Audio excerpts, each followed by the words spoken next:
9 to 5 is dead, and I want to be clear about something before I get into this. I'm not sitting here telling you to quit your job tomorrow. I'm not selling you a course. I'm not going to tell you to drop everything and start a dropshipping business. None of that. What I'm actually going to do is to be honest with you about what 10 years inside the system actually looks like. Because nobody was honest with me, and I wish someone had been. So let's talk about it. I'm 28. I've been in tech since I was basically a teenager. Started at the very bottom, fixing printers, resetting password, the stuff nobody wants to do. I worked my way through cybersecurity, then software development, and now I'm a project manager at a major company here in Canada. On paper, that looks like a success story, and for a long time, I genuinely believed it was. Here's the thing nobody tells you when you're climbing that ladder: the ladder is inside of a cage. Let me take you back further, because this starts way before the job. This starts with what they put in your head when you're young. From the moment you're old enough to understand anything, society has one message for you: study hard, get good grades, go to university, get a degree, get a stable job, and if you do all of that, you'll have a good life, a successful life. Successful life. Yeah, I keep thinking about that phrase because what does that actually mean? Whose definition of success are we talking about? Because I did everything they told me. I studied really hard, got a first class degree, a degree I don't even use. Genuinely, most of what I do every single day at work was learned on the fly while actually doing the job, not in a classroom, not from a textbook, from just doing it. And that's starting to become common knowledge now. People are waking up to the fact that a degree is not what it used to be. It used to get you in the door. Now the door doesn't even care. You need skills, real applicable skills, demonstrable skills. The piece of paper means less and less every single year. And yet we're still standing 18-year-olds into five-figure debts just to get one. Because that's what you're supposed to do. Nobody questioned it. I didn't question it. I just followed the path. So what is a 9 to 5 actually? Let's just be real about it. It's you giving 8, 10, sometimes 12 hours of your day to a company so that company can use your skills and your abilities to make money for them, not for you, just for them. You get a salary, they get everything you produce, and most of the time that trade is nowhere near fair. For the last 10 years, my life has looked like this: wake up, coffee, work, eat, sleep, repeat. That's it. That's the whole thing. And on a bad week, and there's a lot of bad weeks in tech, it's not 8 hours, it's 10, 12, sometimes 16s. And nobody is paying you extra for those hours. You're just expected to show up and deliver because that's your job. And you start to ask yourself, when do I actually get to live? Like for myself, not for a deadline, not for a client, not for a manager who needs something by end of day. When is this time mine? Weekends, right? That's what you tell yourself. I'll rest on the weekend. I'll do the things I actually want to do on the weekend. Except the weekend is 2 days, and you spend most of Saturday just recovering from the week. You're tired, you're drained, you've got chores backed up, errands you couldn't run during the week, family things, life things, and then Sunday rolls around, and in the back of your mind, you already know Monday's coming. So you can't even fully relax. And just like that, the weekend is gone, and you do it all over again. Now you must be thinking, yeah, but the money though, the salary makes it worth it. For most people, it doesn't, not even close, because for the vast majority of people, that salary doesn't even build anything. It just covers what you already owe. The rent comes out, the car payment comes out, the insurance, the subscriptions, the phone bill, the groceries, and whatever's left. If there's anything left, you try to stretch that until the next pay cycle, and then it starts again. That's not wealth, that's survival. And people have normalized it so much that they don't even see it for what it is. And here's the part that really gets me: those bills, your rent, your mortgage, your car payment, those aren't just inconveniences. They are chains, literal chains, because what happens if you stop paying, eh? Everything falls apart real fast. You lose your place, you lose your car, your credit gets destroyed, so you can't stop. You can't take a risk. You can't walk away even when you want to. You have to keep going back every single Monday because the alternative is losing everything. Think about what that actually does to a person over time. You become risk averse by design, not because you're lazy or afraid, because the consequences of getting it wrong are too real. You have rent due on the 1st, you have a car payment on the 15th, you have a family depending on you, so you keep your head down. You don't actually say the thing you want to say to your manager. You don't take the time off you actually need.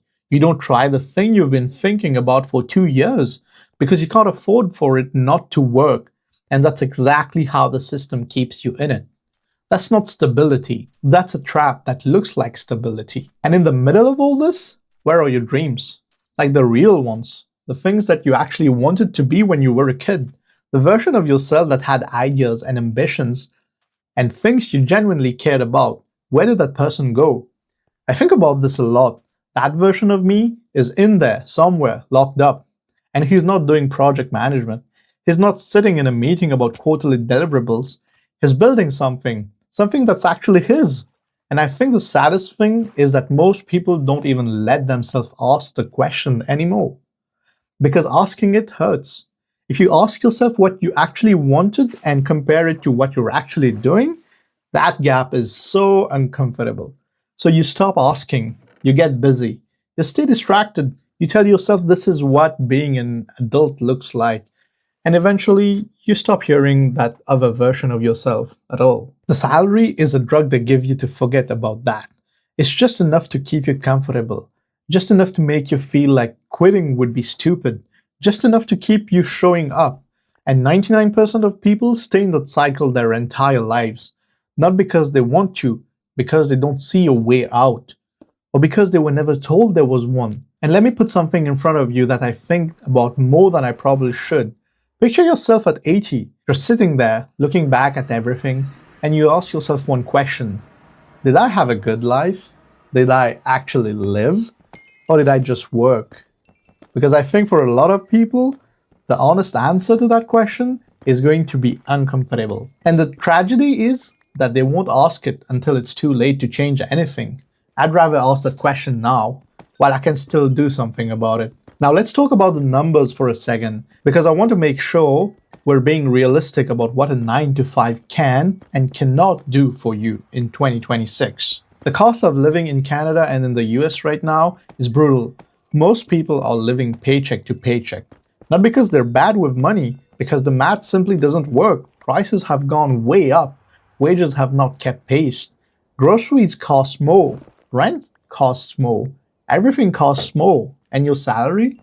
No matter how many years you've been at the company, no matter how many good performance reviews you've got, your salary will not keep up with that. It never has and it never will. And a house? Let's talk about a house, because home ownership used to be the benchmark. You worked hard and you saved up, you bought a place. That was a plan. That was a promise. And now? I work in tech. I earn a decent salary. I have been in my field for 10 years, and I do not qualify for a mortgage on my own.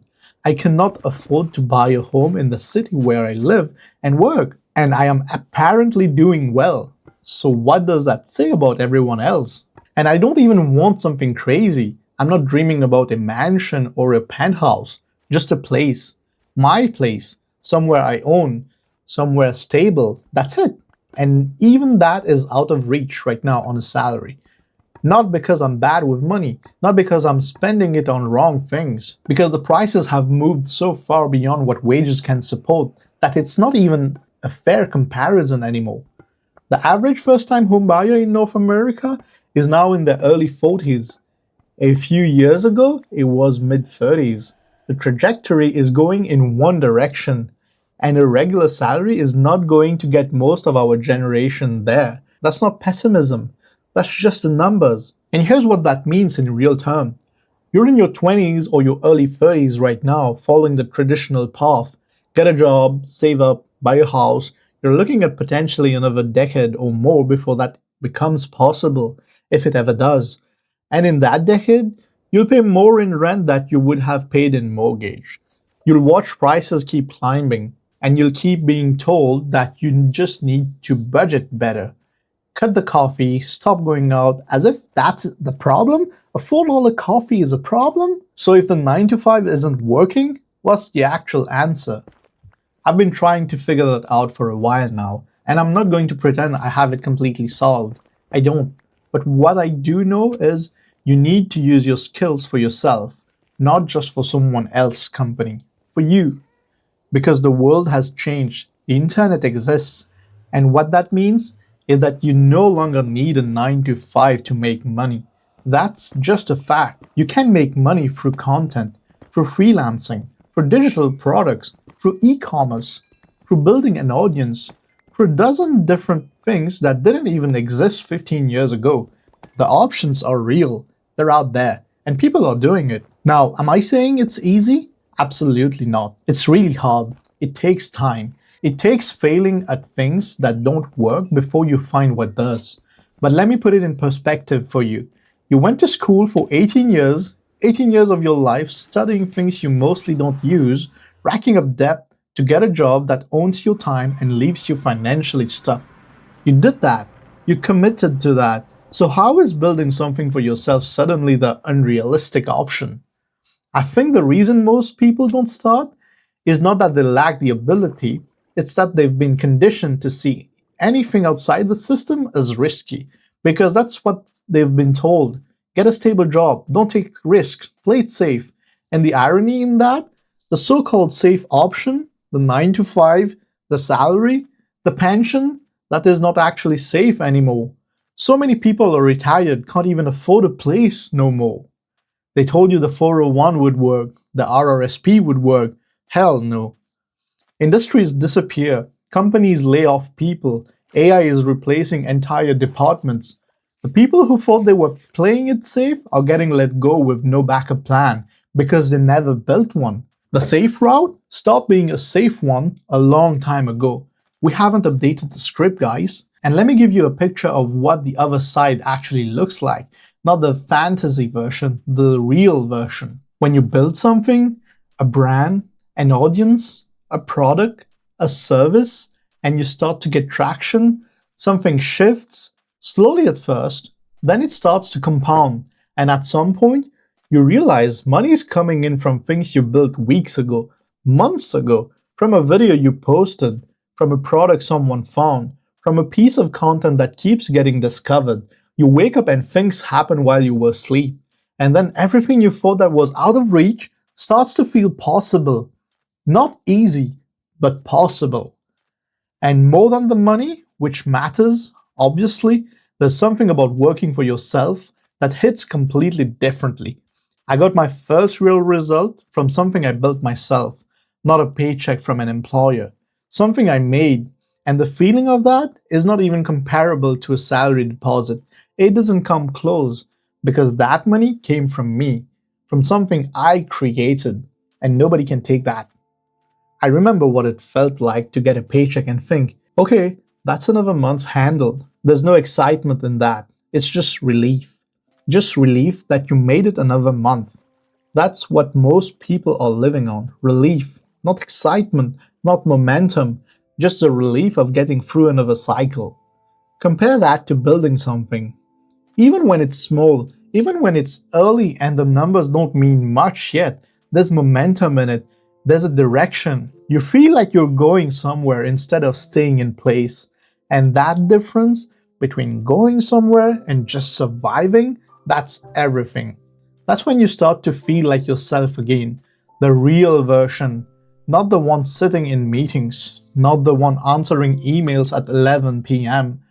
The one that actually had dreams. I'm not saying quit tomorrow. I'm saying start building something while you still have the safety net of a job. Use the income you have to buy yourself time. And use the time to actually build something that's actually yours. 1 hour a day, 2 hours on weekends. Whatever you can give. Because the worst thing you can do is nothing. The worst thing you can tell yourself is you'll start when things calm down, when you have more time, when the moment is right. Well, the moment is never right. You just have to start. And I know how that sounds. Start what exactly? With what? I don't even know where to begin. I hear that. I've said that to myself more times than I can count. But here's the thing, you already have skills. You already know things that other people would pay to know or to have done for them. Whatever your background is, tech, finance, design, writing, project management, customer service, there is a version of that which you can offer directly without a company in the middle taking the margin. You can freelance, you can consult, you can create content around what you already know, you can build a product, you can teach others what you've learned. You don't need to figure out the entire thing before you start. You just need to start the first thing and see what it teaches you. Because the information you get from actually doing something is worth more than any amount of planning or researching or watching other people do it. As they say, the journey to 1,000 steps starts with the first step. I spent years consuming content about side hustle and entrepreneurship and financial freedom. Years. And none of it moved me forward until I actually started doing something, even badly, even when it didn't work. The doing is where the real learning happens. And the only way to get there is to start. I've been banging my head against this for years, trying different things. Most of them didn't work, but every single thing that didn't work taught me something that eventually did matter. And that's what this channel is going to be about. Me being honest about what that process actually looks like. The roadblocks, the failed attempts, the things I wish someone had told me before I wasted time on them. Because I genuinely believe most people could get out of this cycle if they had the right information and were honest with themselves about what it's going to take. Not a guru, not a course, just real talk from someone who's in it. If any of this hits somewhere close to home, drop it in the comments. Tell me where you're at. Whether you're stuck in the cycle, whether you're trying to get out, whether you're already started building something. I want to know. Let's talk about it. We'll speak again. Peace.